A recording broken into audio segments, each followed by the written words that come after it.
So again, we'll be doing exploration. So let me start with what all questions you have. So far, whatever we have done. Because if you don't ask, then I ask. So decide what is better.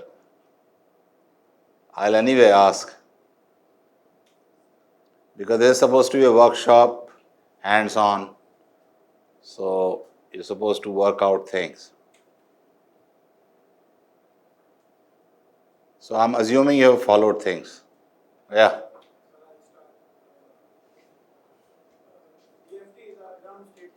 Yes. For solid state, perhaps it makes more sense to use DFT at normal temperature also at the normal excitation. But for example, for molecules, how practical is it to use DFT for say, reaction situation? So the way you would go about it is two approaches. One, you can look at the energetics of final product and initial products.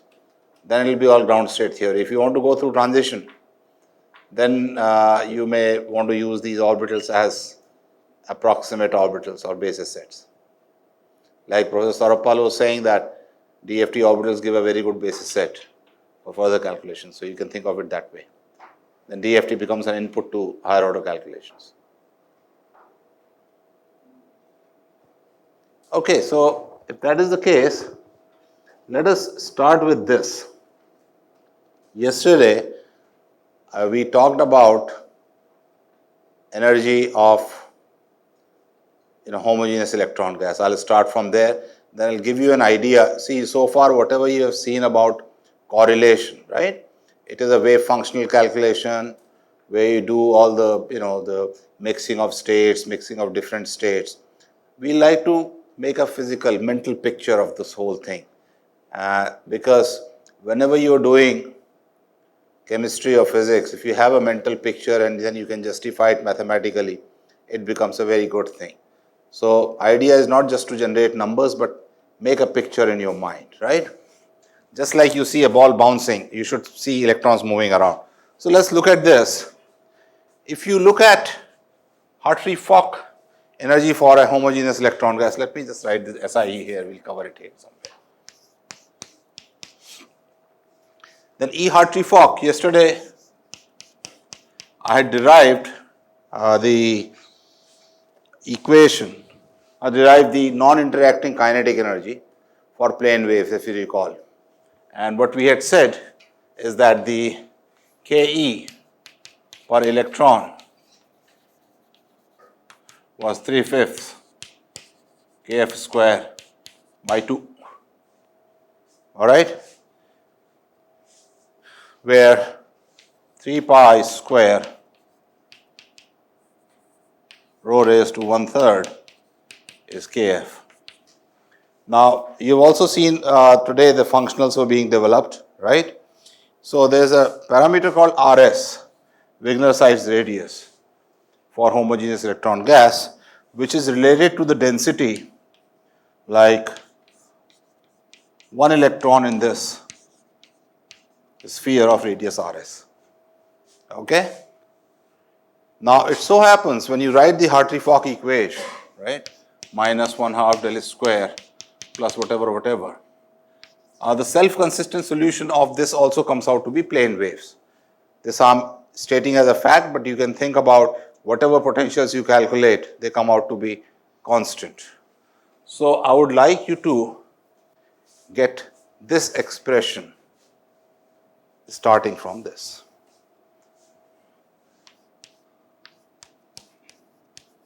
This is the kinetic energy. Please get this using all these expressions. Yeah? It's coming? It's correct, right? So you can see as Rs goes down, as Rs becomes smaller, kinetic energy starts dominating. And as Rs becomes larger and larger, kinetic energy stops dominating. So this is the kinetic energy. You can do the same thing for exchange energy. E exchange per electron comes out to be minus 3/4 kf over pi. You can do exactly the same things, all right? And what you're going to get is 0.458 over Rs.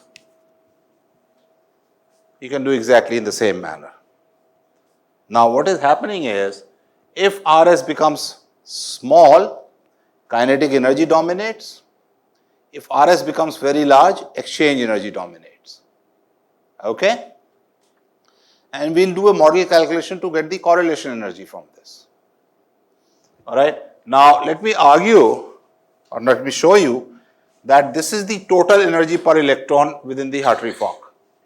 Because if I take this homogeneous electron gas, right, and I've already said that self-consistent solution in this is going to be plane waves that I'm not showing.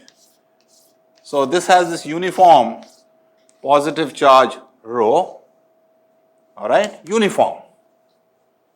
And since the electrons are in plane waves, so electrons are also spread equally with the same distance with rho minus. Rho minus and rho plus is the same, all right. Then the electrostatic energy of the system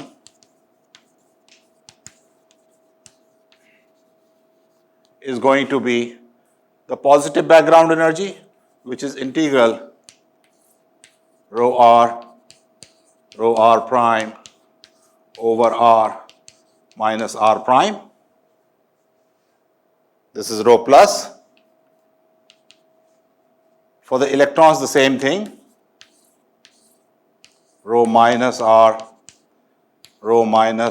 prime over r minus r prime dr prime. So I've taken care of the self energy of the positive background, self energy of the electrons, and there will be energy of the between electrons and the positive background, and there will be no half in it, and that will be with the minus sign. So minus rho plus r rho minus r prime over r minus r prime dr prime. Is that clear? The interaction energy would have no half sign and these self would have half. So this cancels because everything is equal. So electrostatic counterpart just goes away. The only energy that remains is the kinetic and exchange, right? So this is within Hartree fog, this is the total energy per electron. Is that point clear? Now what we are going to do is calculate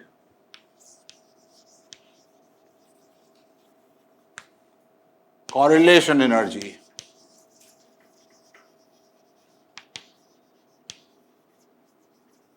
for Rs tending to infinity limit. All right. What does Rs tending to infinity mean from this? Low density, high density? Very low density, right? And when you go to very low density, for low density, and this was shown, right? You get something called a Wigner crystal.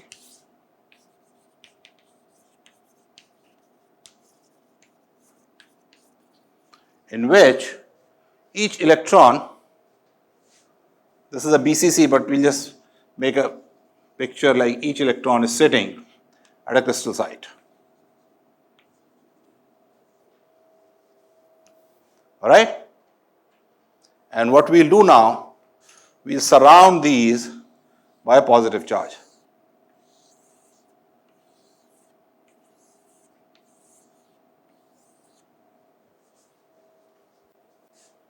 Okay, this positive charge may be overlapping, but its radius is exactly Rs, so that this whole thing is neutral. Is the construction clear? I'm thinking of this room in a very low density as if one electron is sitting at each point and surrounded by positive charge. That's it. When Rs equals 0, Rs tending to infinity, this term will almost go to 0 much faster than this. So this is the only energy dominant term. All right. So in this limit,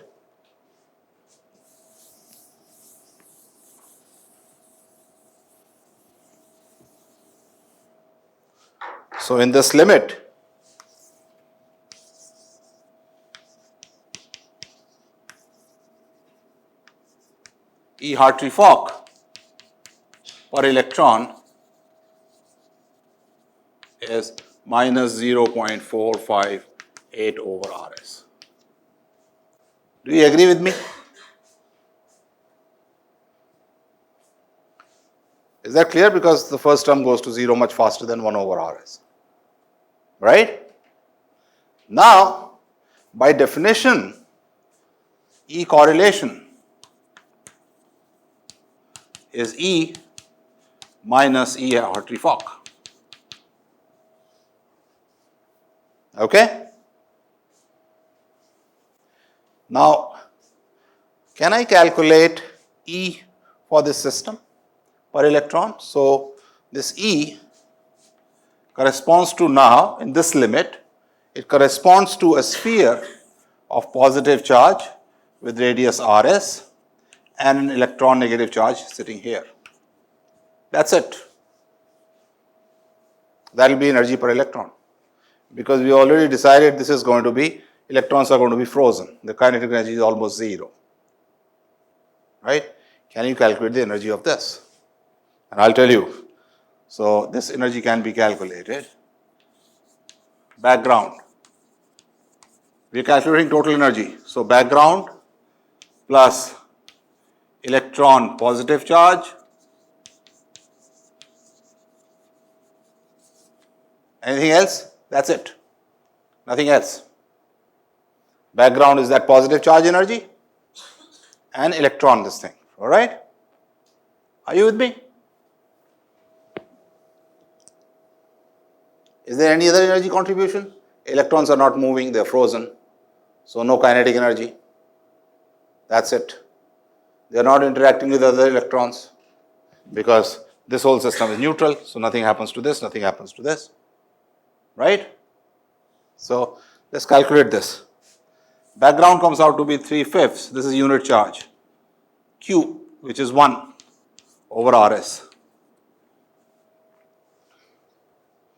And the potential out here at the center is 3/2, 1 over Rs. Can you tell me the energy then? How much is it? What will be the total energy? There is an electron sitting at the center where the potential is 3/2, 1 over Rs, and I have given you the background energy. What will be the total energy?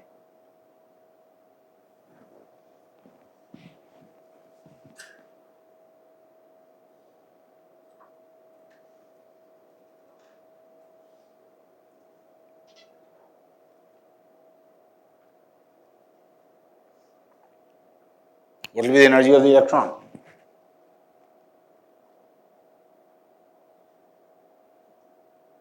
Go back to your initial physics courses, electrostatics.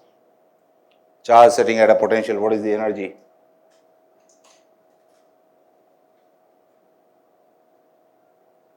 See, morning, Saurabh Paul was saying you need to have the theoretical chemistry, physics, math, chemistry, everything together. What is the energy? Electron at a potential 3/2, 1 over Rs.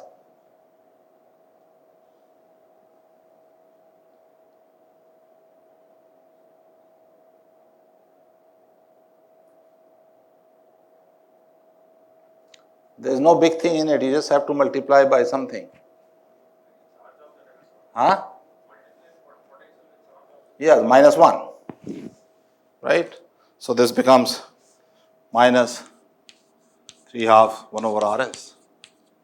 That's 0.6, 1.5, that's minus 0.9 over Rs. That's energy per electron, right? Therefore, EC in the limit of Rs tending to infinity, can you tell me how much is it?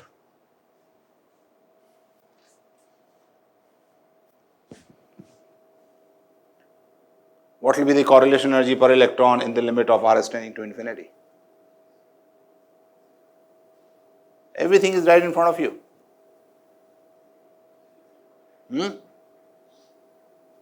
How much?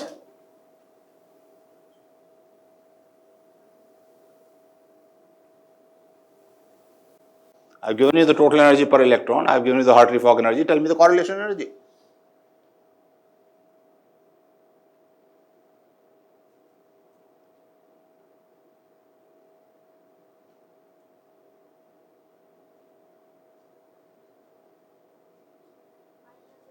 Huh? 0.44 Rs. That's it. So this is in this limit, right? 0.44 over Rs Hartree. This is in that limit. Then, so I'm giving you an LDA for correlation energy. We already have all LDA for exchange. So E correlation R is tending to infinity is minus 0.44 over Rs, and E correlation for some other Rs was done by interpolating between this and Rs going to very high limit, and this roughly comes out to be, let's just write 0.44 over some coefficient B plus Rs, and this is known as the Wigner correlation.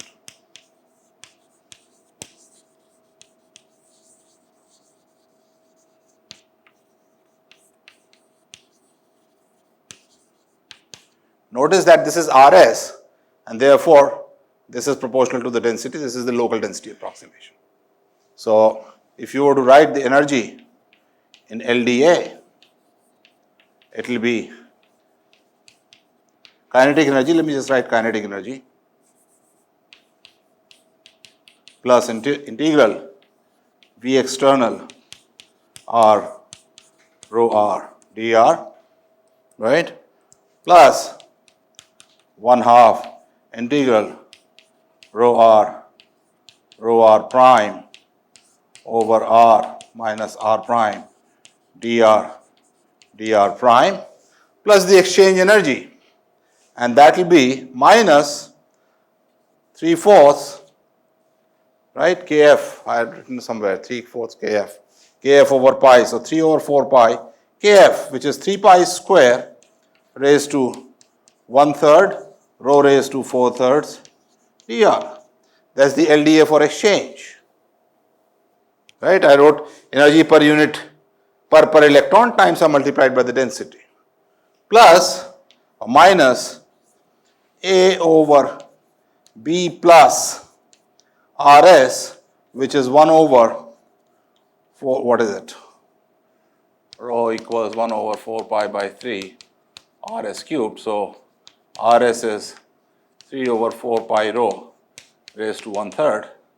So 3 over 4 pi rho raised to 1/3. This is per electron. I multiply by the number of electrons and integrate. That's your LD expression.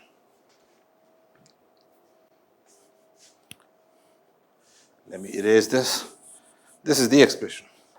I have given you an LD expression for the energy. You want to write the Kohn-Sham equation? You can do that after that. Any questions so far? So you see, although we say numerical, you in the limits, large, small limits, you can get a feel for the numbers. You can understand what's going on. Any questions, comments?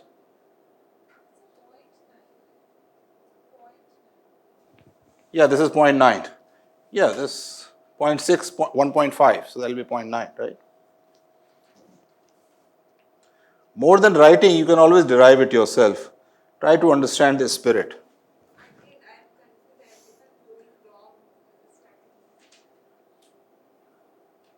Any comments, other comments, any questions? Yes. You said we extrapolated and you calculated already. Interpolated. But we only took 2 points. Yeah, it's not actually 2 points, it's infinity. In between Rs, there's something called the RPA.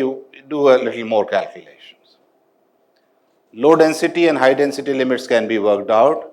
Low density I worked out for you. High density was done by somebody called Gell-Mann-Bruckner. That is a perturbation expansion. So one could, and then one kind of sees what happens. Most of the correlation energies you will find even in LDA are parameterized. The one which is used quite often is the calculation, numerical calculation by Sepperly and Alder. They calculated it for different RSS and different people have parameterized. Correlation doesn't have that clean an expression as exchange. So this is one of the expressions which works out pretty okay. And I think B is 0.75 if I'm not mistaken, but I'm not sure, so I don't want to comment on that. Okay, so this is a little model calculation for correlation energy. You need not do a highbrow, calculation to understand what correlation energy is. Of course, if you want to predict experimental numbers come within 1 or 2%, then you need to do that calculation, but you should understand what the physics behind it. Now let me ask you, so now that we are at the correlation, so this part is done. I have a little agenda, so this part is done. Any questions, comments?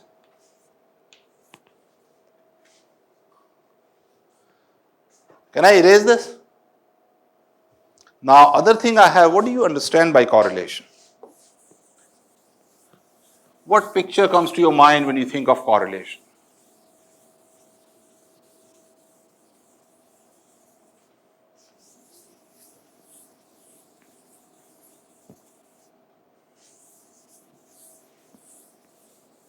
I thought it was an interaction, not a lecture. So let it be an interaction. What do you understand when we think about correlation? What does it mean?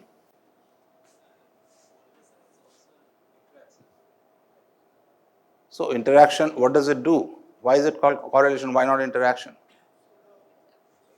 Probability of one particle, then like probability of two particles, then they won't be like multiplicative. They can't be separated. So let's talk about correlation, not electron. Suppose your and my motion is correlated. What would it mean? Is there a probability involved?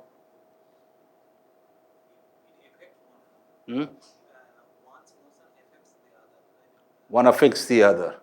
How so? Is it only quantum or it can be classical?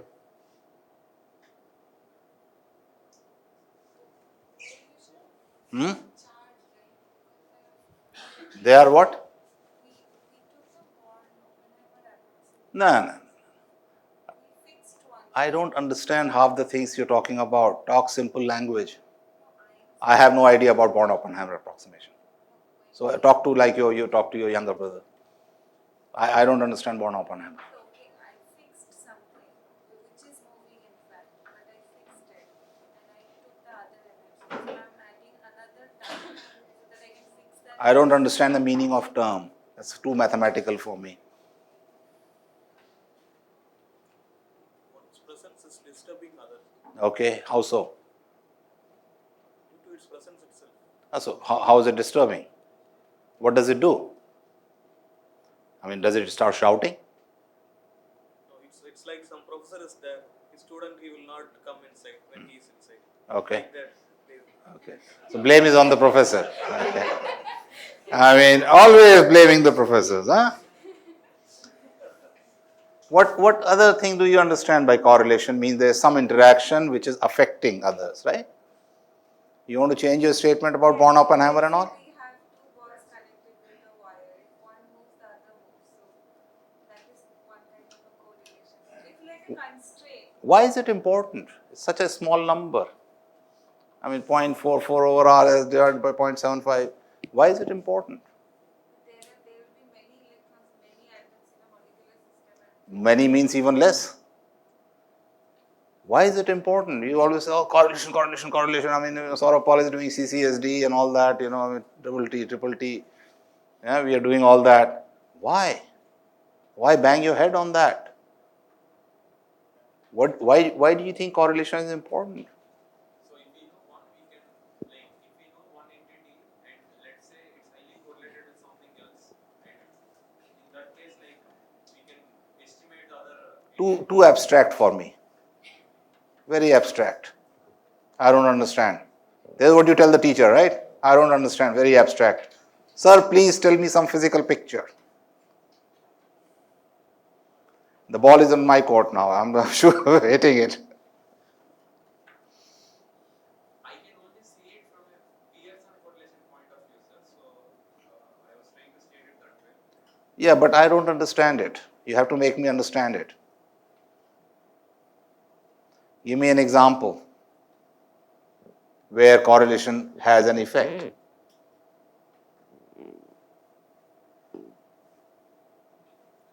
the pub, people will be dancing.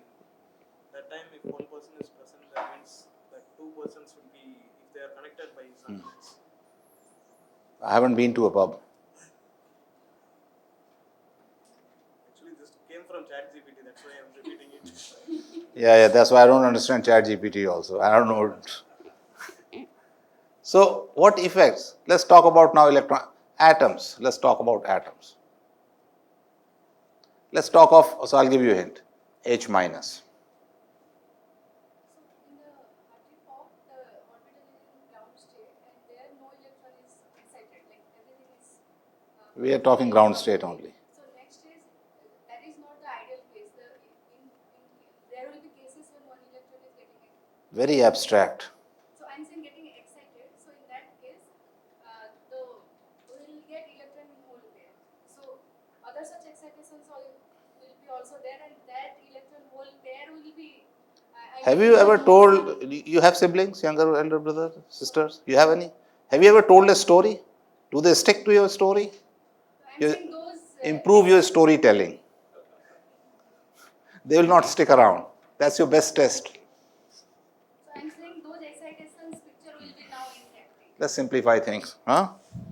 Suppose I have a neutral system, right? Positive charge Q, negative charge Q. Can an extra charge bind with it? Would it be attracted? If yes, what will attract it? What will be the field outside? Electric field outside? Zero. No, I'm asking the question now. I told you ask me question, you didn't ask me. Now you can't ask. E is zero.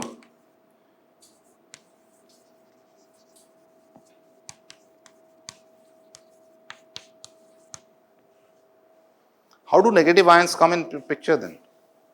What binds that extra electron? It's not static, like it can fluctuate. What can fluctuate? This whole moiety, spherical thing, if it like deforms, it forms something like a distribution of charge type. Okay, very good. So what you're saying is, here's a charge plus Q. Here's this charge, right? This one, you're saying this is not rigid. The electron comes in, right? And this fellow maybe shifts a bit. Yeah? Is that what you're saying? Or maybe another possibility, it gets deformed like this. Yeah? Is that what you're suggesting? And so if I have a system like this, where there's a positive charge here, and there's a negative charge spread like this, will the electric field be zero? Here. Which way would it be? What direction?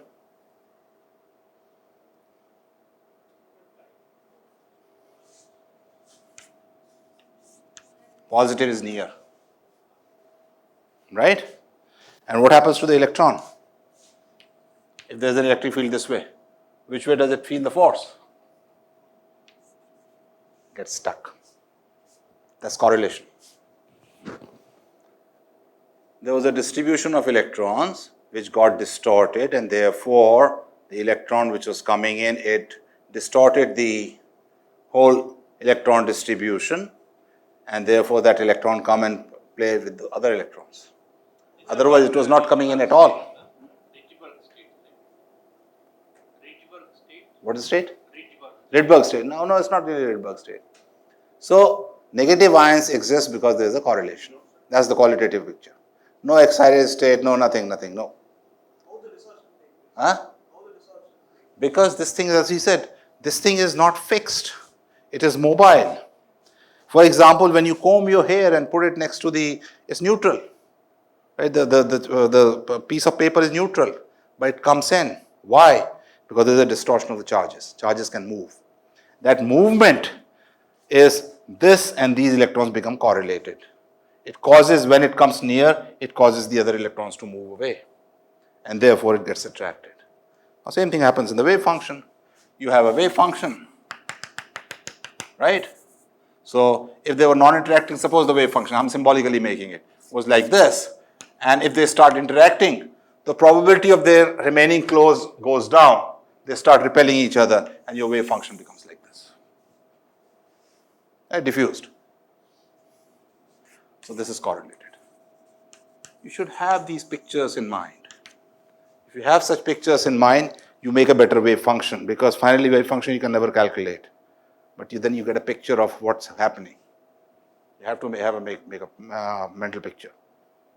Yeah? And mental picture doesn't mean you make a toy picture. You have to support it by mathematics. You have to support with arguments like this.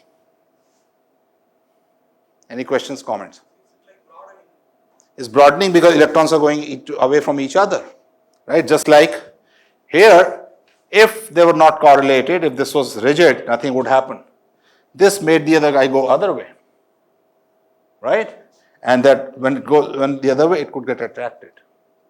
And therefore, if you just look at electrostatic energy,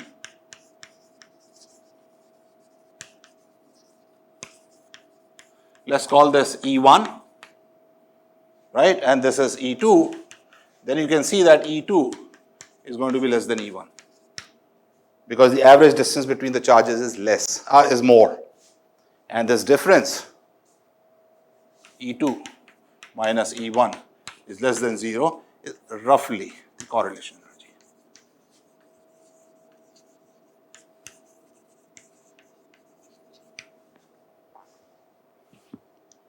And that's how you understand these things. It is a molecule. Yes. It is a molecule. Then I have an electron of small energy. It goes and hits the molecule. The molecule should get excited, no, vibrationally. I'm bringing it adiabatically. I'm just making a ground state. I'm not doing any collision. I'm giving all electrostatic arguments. Right? I'm not bringing any dynamics in. In making a wave function, yes, there's the virtual state, you make a correlated wave function, but that's a different story. But we are not causing any excitation. Right? So, and there's one more thing through which electrons keep away. Can you tell me that? Huh? There's one more thing. Same spin electrons keep away. What makes them far away? They don't come close to each other. Pauli exclusion, they cannot have the same quantum number, they cannot be at the same place. So this is roughly electrostatic argument. And yeah. Yeah, that's what causes this. But I'm talking about exchange now. So in the exchange, again, if I had this, because of this exchange, the parallel spin electrons keep far away. And this is not because of the Coulomb interaction. This is by Pauli exclusion. But this also causes energy to reduce. Energy, which is electrostatic, to reduce. And that is E exchange. This is Hartley condition, yeah. So, two effects. So, morning, Prasenjit was asking whether they are independent or interdependent. You can see they're independent. One is caused by Pauli correlation, lowering of the Coulomb energy. One is they are keeping apart because of the Coulomb-Coulomb interaction, but that also leads to lowering of energy. And if somebody asks you why is this correlation important, say H minus exists, negative ions exist.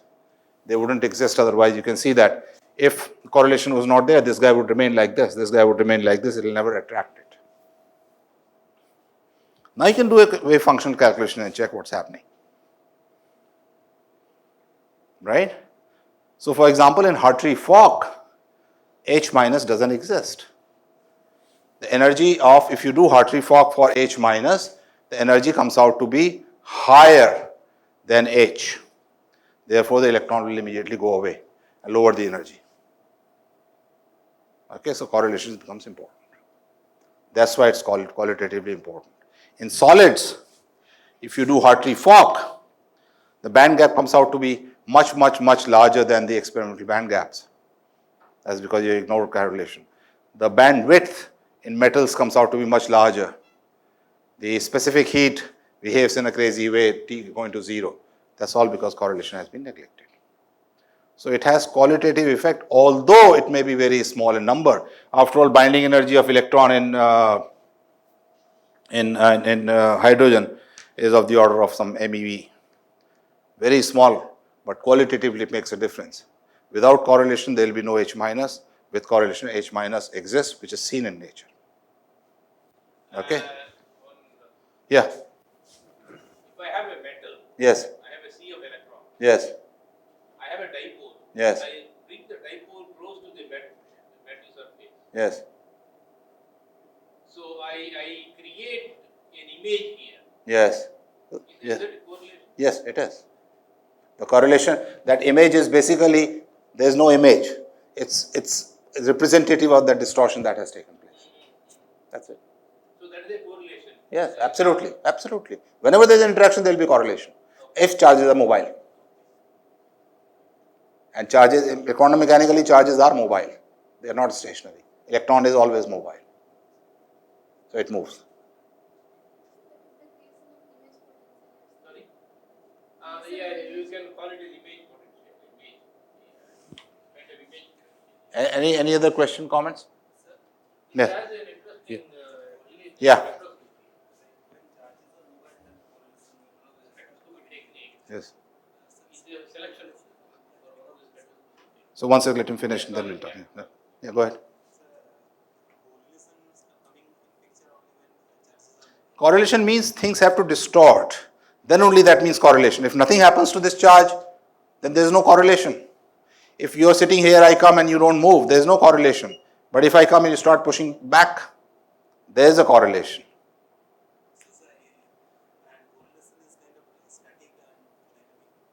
Well, it is dynamic. I mean, static and dynamic comes in a different picture, but it is, I mean, exchange is kind of static if you like, but otherwise correlation, you move one electron, the whole thing distorts in a different way. It is dynamic. Yeah. How do you get bandwidth? How do you get bandwidth from all this? You do a calculation in Hartree-Fock and then you find out that bandwidth is very large. If you do a calculation in Hartree-Fock, plane wave calculation, calculate the zero energy and the highest occupied energy, it comes out to be, the difference comes out to be too large. Are you talking about the spread of the band, or is it Spread of the filled band in metal and band gap in semiconductors. band gap? I understand. For example, Bandwidth meaning if you have a metal, band is half filled, right? So that width, that will be very large. not the spectroscopic bandwidth. No, the up to which it is filled. So it will change the EF also. That will change the EF. Yeah, no. EF, even if EF is the same, because of the exchange, the width becomes very large. Because the levels shift. EF you are thinking in terms of conventional kinetic energy only. Now you are adding exchange to it. Yeah. So we had a negative charge distribution. Yes. You bring another negative charge. Yes. And they repel. So why should I call it correlation, not like electrostatic deformation? No, because they are moving. But they're moving into repulsion. No, but once a negative ion has been formed, why was it formed? And where is the electron that you brought in? Do you know where it is? Once the new wave function has come into being, the two particle wave function has come into, do you know where the first electron is? It's a new wave function, but that wave function came into that being because there is a repulsion. I gave you an example with that it gets stuck, but once it's stuck, then this is a one-way function. Even if you think of this whole system as one-wave function, then there would be no binding if this part of the wave function remained like this. Otherwise, this whole thing is one-wave function. So when it comes, the other electron goes the other way. That's correlation.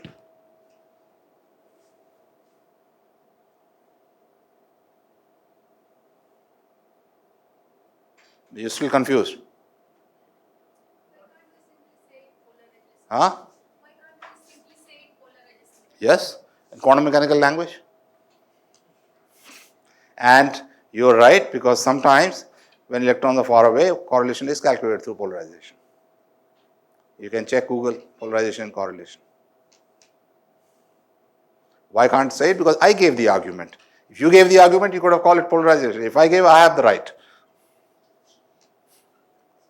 Yes. Are the concepts of this conceptual DFT applied to the plane wave DFT also? This periodic DFT. DFT is quantum mechanics. So whatever you are saying, are concepts of quantum mechanics apply to molecules and solids differently? No. Molecules and solids. Yeah. It will be The same. Yeah. The softness for metals is 0. Yes. But we make a crude approximation of the correlation in this H minus ion.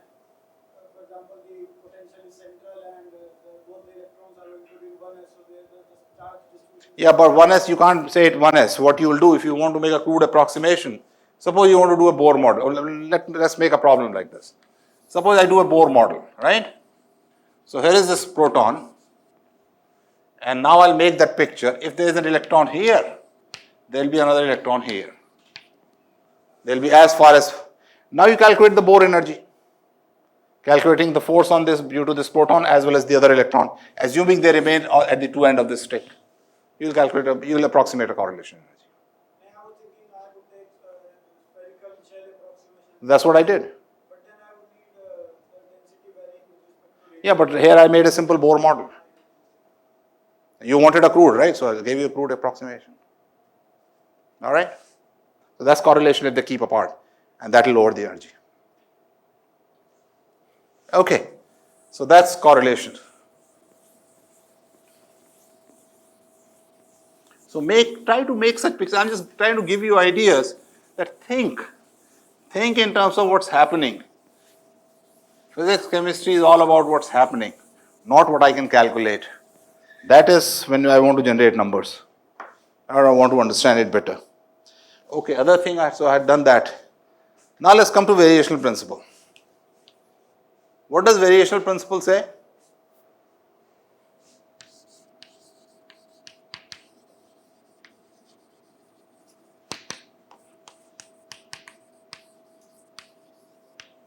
What does it say?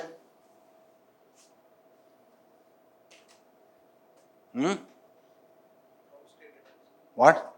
Calculated energy should be greater than the ground state. Right, so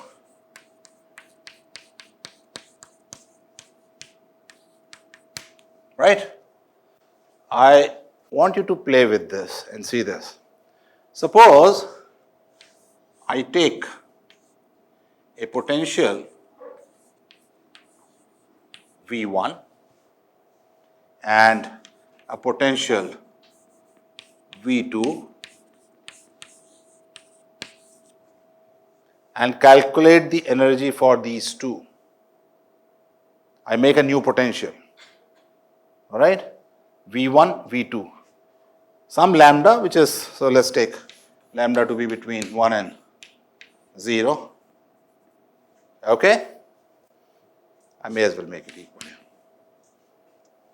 And I want to relate it to lambda E V1 plus 1 minus lambda E V2. What will it be? Equal, less than, equal, greater than equal. I want you to use the variational principle and do this.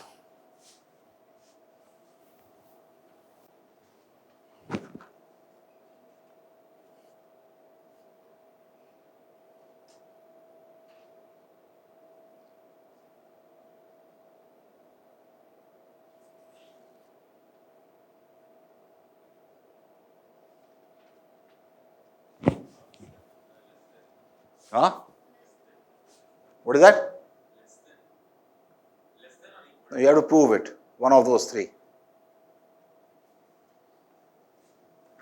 Actually, we can tell it from the idea of like complexity. Earlier, when I was asking physical arguments, you were thinking of math. I'm asking you to do math, you're giving me arguments. You have to do math now.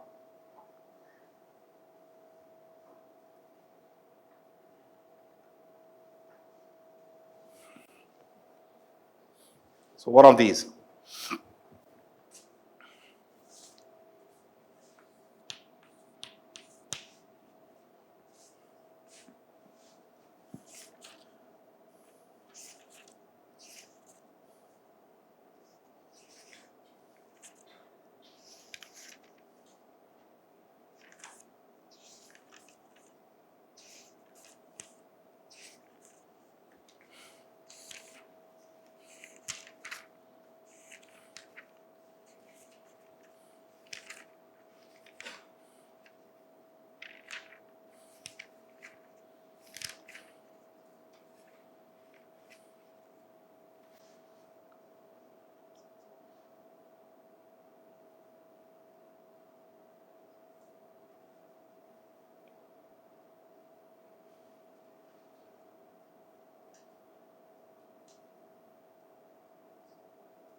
Right, so the Hamiltonian in this case is T plus lambda V1 plus 1 minus lambda V2 plus electron-electron interaction, which I can write as lambda T plus VEE plus V1 plus 1 minus lambda T plus VEE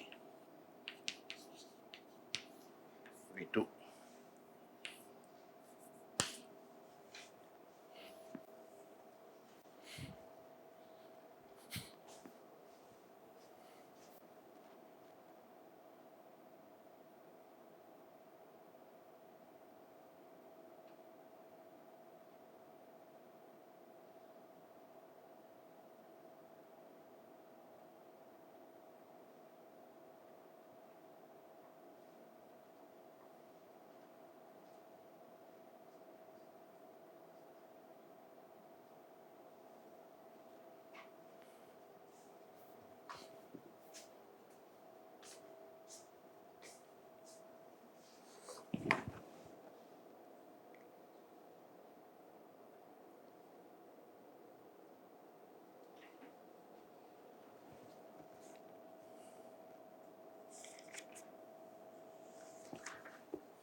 Let me see.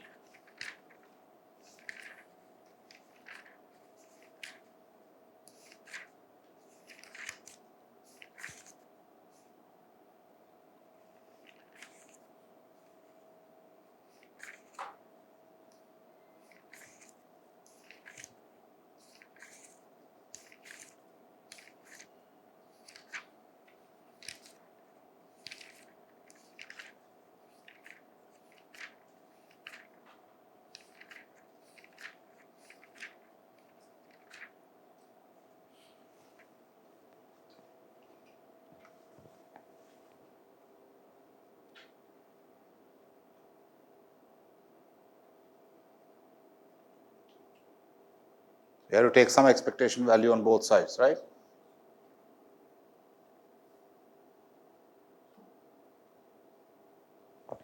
if I take some psi, right, plus lambda V1 plus 1 minus lambda V2 plus VEE psi, and on this side I take same psi, right, lambda T plus V1 plus VEE plus 1 minus lambda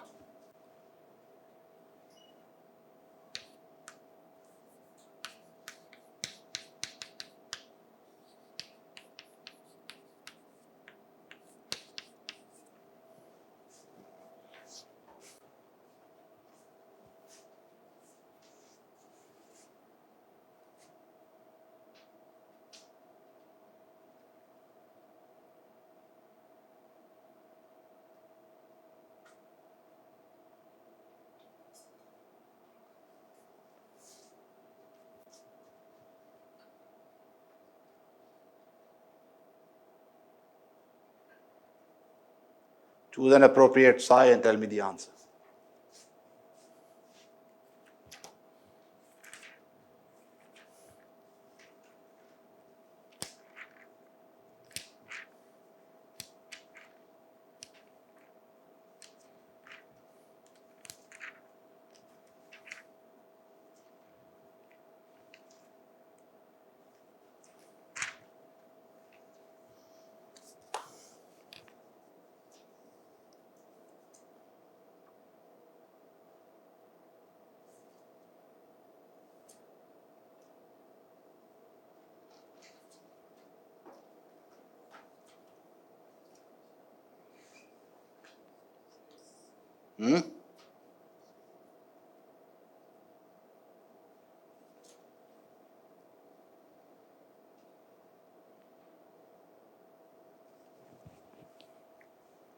So suppose psi is the wave function corresponding to this Hamiltonian. Then what will be the relationship?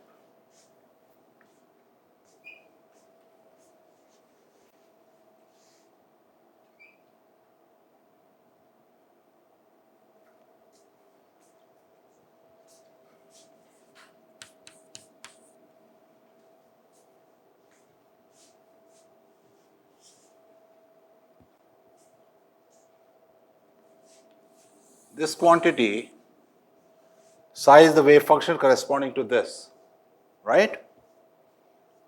And from this variational principle, how would this be related to EV1, the ground state of V1? Would it be greater than or smaller than?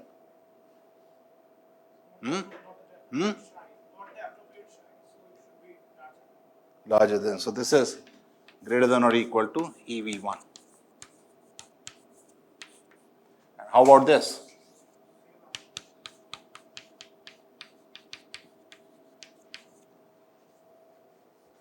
Right? So what do you get? You get E of lambda V1 plus 1 minus lambda V2.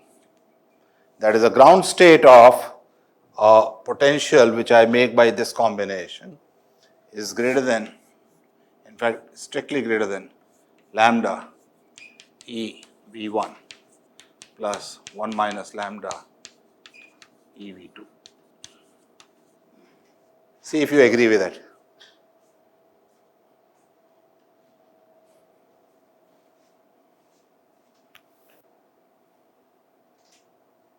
Yes or no? Agreed?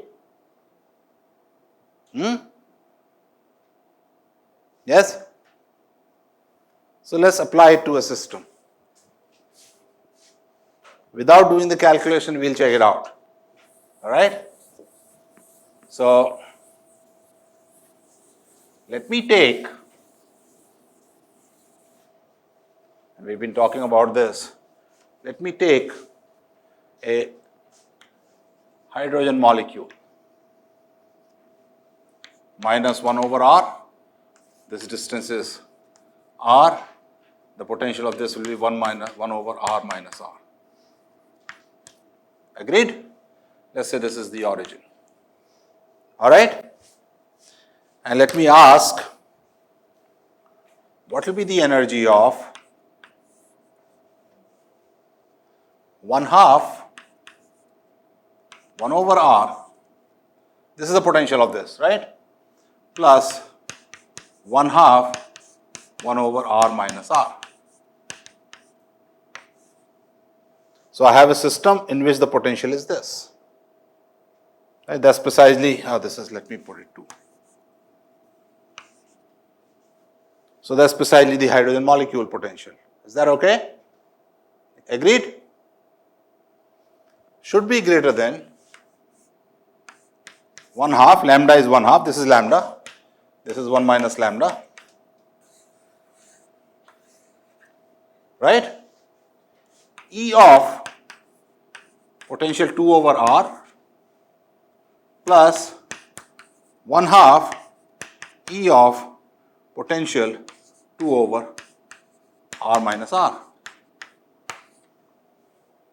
I have a system with potential 2 by r. Right, this is the minus sign here, of course.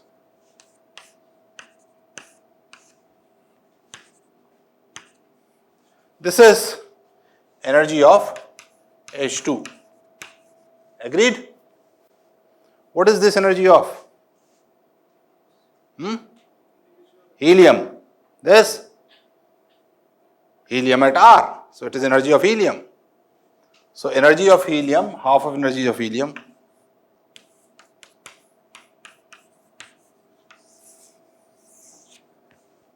rigorous result from variational principle. I didn't have to do any calculation. And you can check it. This will always be true.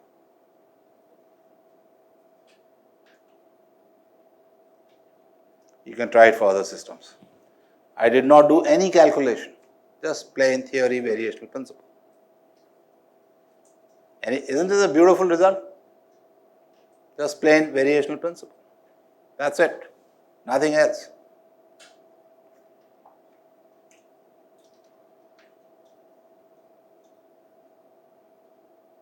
So this is a very, very important result. This tells you if I have a potential, suppose in space V1, V2, the energy would vary like this. It's concave towards the origin.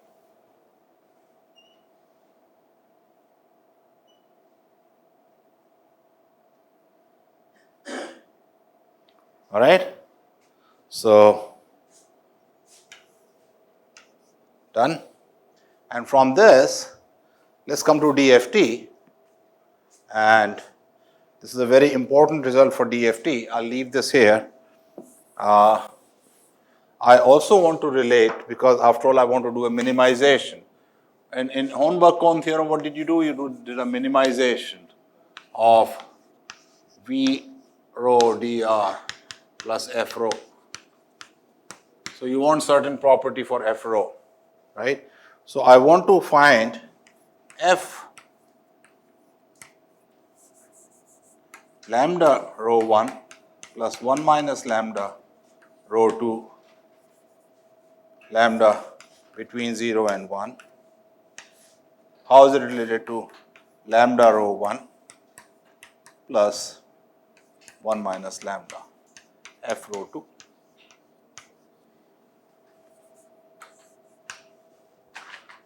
Now you should be able to derive it using the upper one and the definition of F rho in terms of that.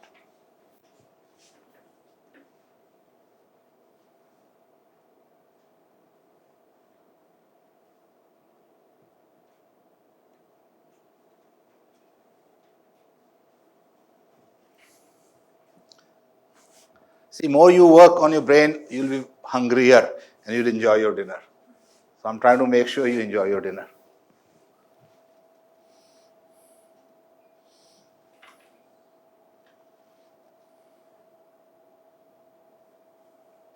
Use that definition that E is given like this.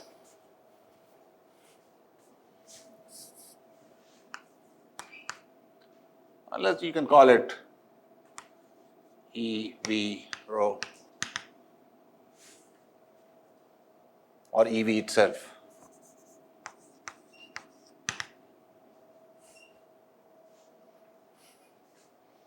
and see how F is related. Remember, F is related to minimization, so a desirable property of F should be that it is convex. But let's check it mathematically if it is okay.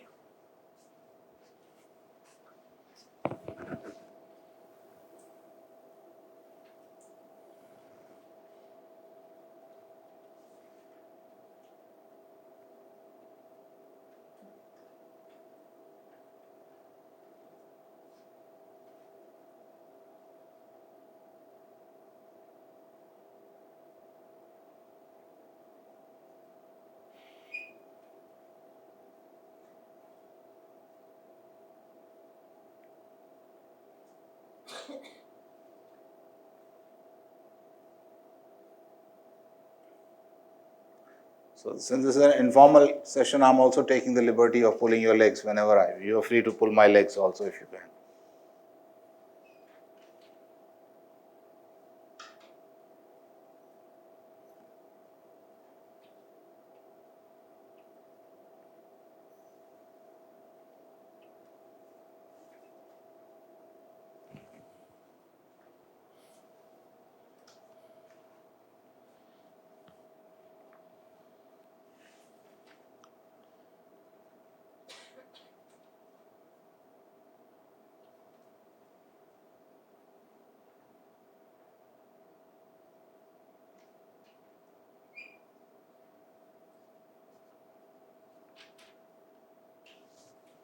By the way, this result I proved will be true for any diatomic molecule.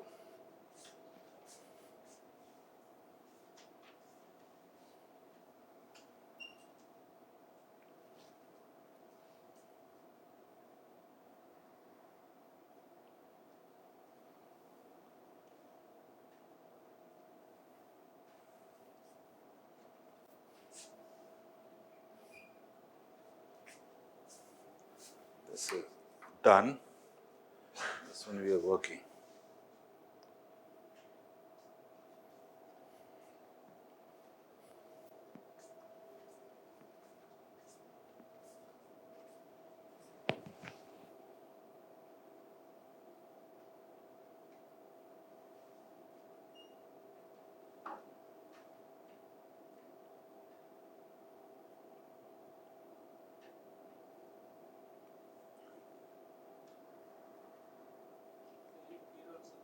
What? It is the same as energy or the other way?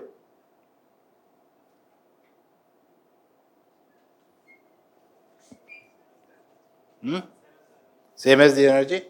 Others? Same as the energy? So you're saying this should be like this?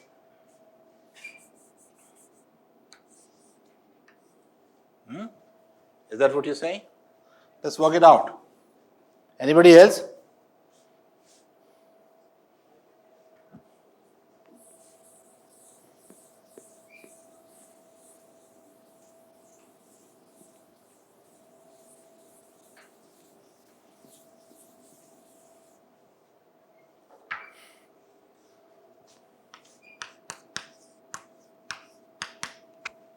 F rho is equal to E, V that corresponds to this rho, according to Hornberg-Kohn theorem, rho VR.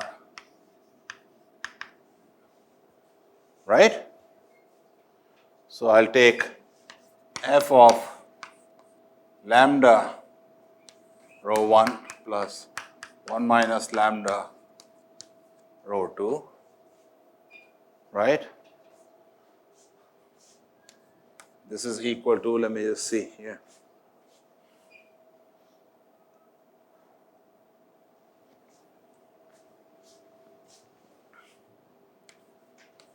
E V minus integration lambda rho 1 plus 1 minus lambda rho 2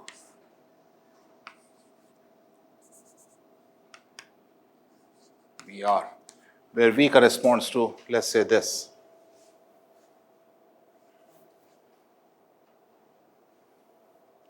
I can write this as E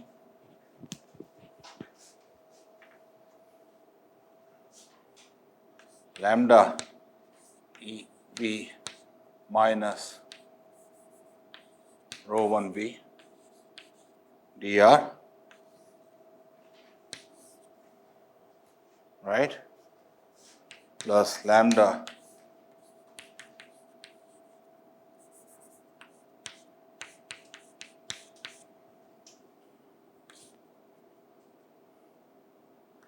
minus rho 2 VR.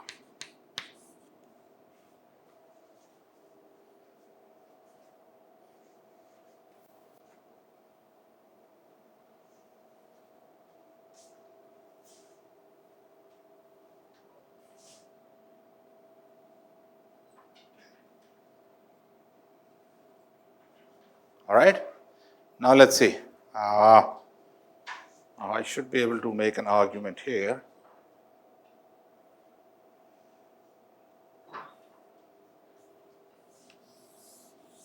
This I can actually write. Let's see. This is E. Let me replace this by E V1 lambda minus rho 1 V1 dr.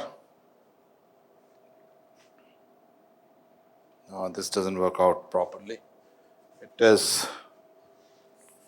getting a little stuck. It actually comes out to be less than equal to. Let me just give you the result and I'll owe you a proof. It's a one-line proof. I'm getting stuck somewhere. All right. This is, let's call this V. Huh? No, this V I'm taking to be corresponding to this row, right? So, this, yeah, so just work it out. I mean, this is what it works out. It's a simple one step, which step I'm forgetting. So I'll leave it for you. So it comes out to be down. So what it is if I take a row 1, row 2, right? This is supposed to be convex. And this is a desired property if you want to have a minimum.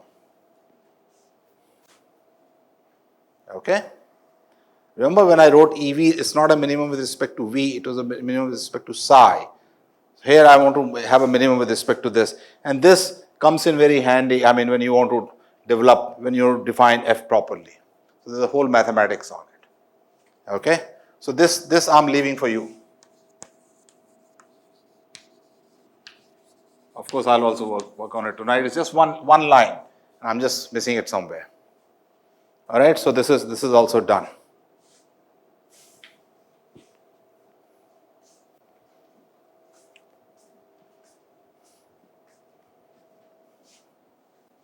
So these are, you see, we are deriving things purely theoretically, but they give you insights. Variational principle is a very powerful tool. Perturbation theory is a very powerful tool. Talking in limits is a very powerful tool. So maybe when you want to do the real system, you need to do a proper calculation, but you can always find the limits and they serve as a good check on your calculation. When you do a calculation, you can go to those limits and see if you're getting these all right. And most of these limits you can work out analytically. All right? Okay? So I'll come to the problem I was talking about yesterday in the variational thing, right? So helium atom or any two electron interacting system is the simplest many body system. It teaches you a lot.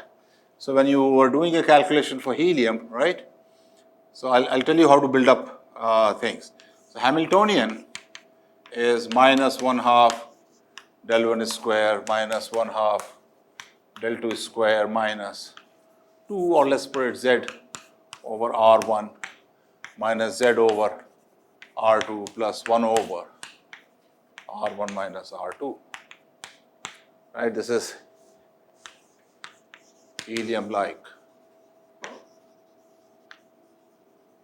systems. All right. So simplest is if I have this hydrogen atom, right? The wave function is e raised to minus z over r times some normalization constant. So what we can say that again, think in terms of physics. There are two electrons, so one electron, so there is them floating around, right? What we can say is that when the electrons are interacting, maybe each electron does not see the full z, it sees a slightly less z. Huh? Oh, sorry. Yeah, thank you. So we can say that this is hydrogen. We can say when it goes to helium, right, the wave function psi could be e raised to minus some z prime r1, e raised to minus z prime r2 and some normalization constant Cn. Where necessarily the argument we are giving is that this is shielding, so z prime has to be less than z. Okay? And you calculate all the energies and everything. You calculate the expectation value of H with respect to this, and you have to, these are easy terms to calculate. This is easy to calculate. This will come out to be what? Z square by 2 times 2 z prime square. This will come out to be some z prime over 4 or something, right? And then the last term also you can calculate easily. And then you minimize with respect to z prime.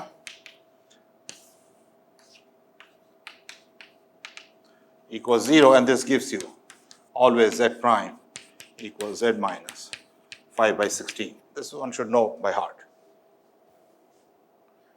Now, if you notice in this, right, the wave function, does it have any correlation? Let me ask you if you understood the correlation. Does the wave function have any correlation in it?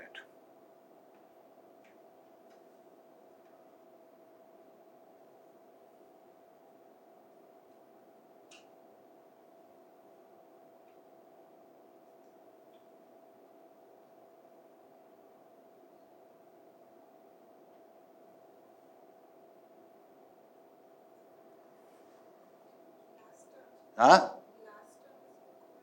What is that? There is an interaction. I'm writing a wave function like this, right? And I'm asking whether this has a correlation in it. Can't separate R1 and R2. No, my question is very simple. Yes or no? That's the. Huh?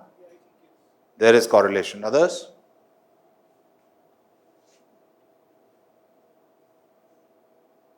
So earlier when we were talking about correlation, what did we say? Correlation means presence of one affects the position of the other. In this case, does the presence of electron 1 affect the position of the other electron? Is it? This R1 in this system, if it is here, does it have any effect on the other part? Is there any correlation? One electron has to affect the other, so there is no correlation in it. Correlation necessarily has to have terms where you cannot write a product wave function. Product means they are independent particles. So we are treating these as two particles which have their own wave function in some mean field, some average field, which is the field provided by this plus some field provided by this. All right? So there is no correlation. But suppose I want to make a correlated wave function. Suppose I want to say that in this helium atom, right, when one electron is here, the other electron better be far away, in some other outside. And since this is symmetric, if this guy comes here, this guy goes here. So let us make a wave function which is e raised to minus z prime z1 R1 e raised to minus Z2 R2. No correlation. This, if you do the calculation with this, you'll get Z1 equals Z2 equals Z minus 5 by 16. But I'm not going to bring in correlation. And I'll say this is e raised to minus Z2 R1 e raised to minus Z. Z2 R1 Z1 R2. Can I write it as a product wave function?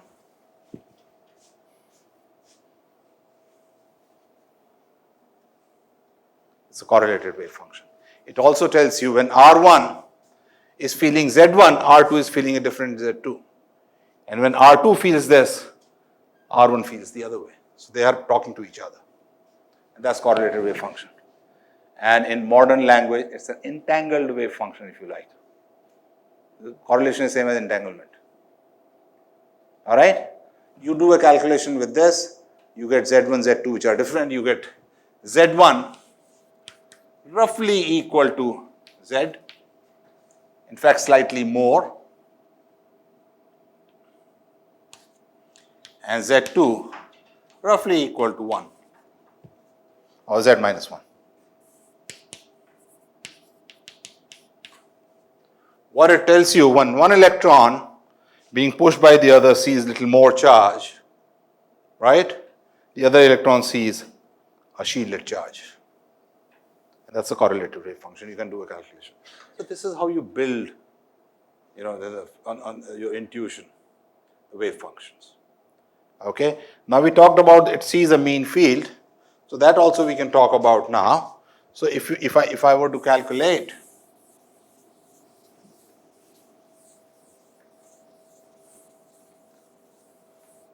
if I were to write this equation for this wave function I'll still do a variational calculation like this, take this Z prime R, then I'll calculate the mean field due to this, and yesterday I had worked it out. I had given you, this comes out to be 1 over R, 1 minus e raised to minus Z prime R minus R prime by 2 e raised to minus Z prime R. So your equation becomes minus 1/2 del square. This is not the exact equation. I'm working with an approximate wave function. Minus Z over R plus 1 over R, 1 minus e raised to minus Z prime R minus R prime by 2 e raised to minus Z prime by R. And I want to solve the Hamiltonian with same e raised to minus beta R equals some epsilon e raised to minus beta R. How do I find this? I'll write epsilon beta as equal to this Hamiltonian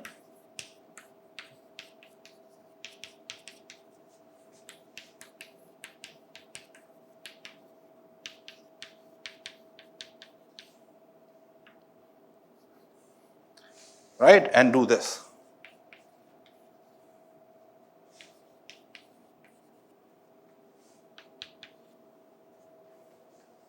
It gives you beta in terms of Z prime. Put beta equals Z prime, you get the answer. Still, once you do this, you should still get finally in self-consistent beta equals Z prime equals Z minus 5 by 16. So I've given you one direct calculation. One, do it in a self-consistent way, but with an approximate wave function. But it will also give you an eigenvalue, which did not come out in the other case. All right? And I'll let you do that calculation.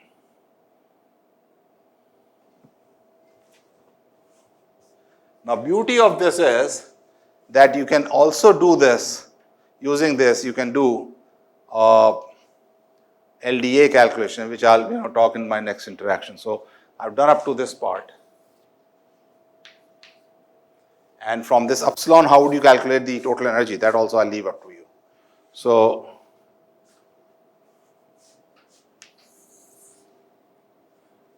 not done, huh? Total energy should come out to be the same because we are taking the wave function to be the same. Calculate E total after getting epsilon. This is not done today.